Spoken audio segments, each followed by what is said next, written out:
Hi, this is Michael Williamson with Rustline Sotheby's International Realty. Hope you're doing well. I want to take a couple minutes and take a look at 2019 and how it compared to the other years as far as total sales in the Arizona Regional Multiple Listing Service.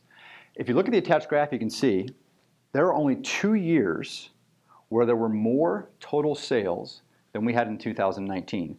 Both of those years, which are 2005 and 2011, both of those had a lot of investor purchase, a lot of speculative buying, and they weren't really what you'd consider a normal market. 2019 was, and obviously the sales were extremely high. Now that we've looked at 2019 as far as the total number of sales, I'd like to dive in and see where did they occur? What price point were the majority of the sales occurring? And then also what percentage were being purchased with cash? As you can see, 88% of the buyers were purchasing under $500,000. And from that, 19% were using cash, the rest were using conventional or FHA financing. When you go up to the $500,000 to $1 million price point, 10% of the closings were in that range, and the number of cash purchase jumps up to 23%.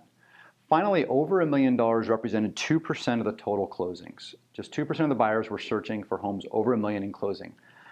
But 41% of those buyers were choosing to use cash. We see this on a regular basis. A lot of times buyers in this price point have multiple LLCs, multiple businesses, and they don't really want to go about sharing all that information with the lender, and so they just simply use cash, which is easier and simpler. Now that we've wrapped up 2019, let's take a look at 2020 and how the year is shaping up. The biggest thing to note right now is how limited the active inventory is, especially in the price point under $500,000. There's literally 1.1 months of inventory. This means we see multiple offers being received on great properties.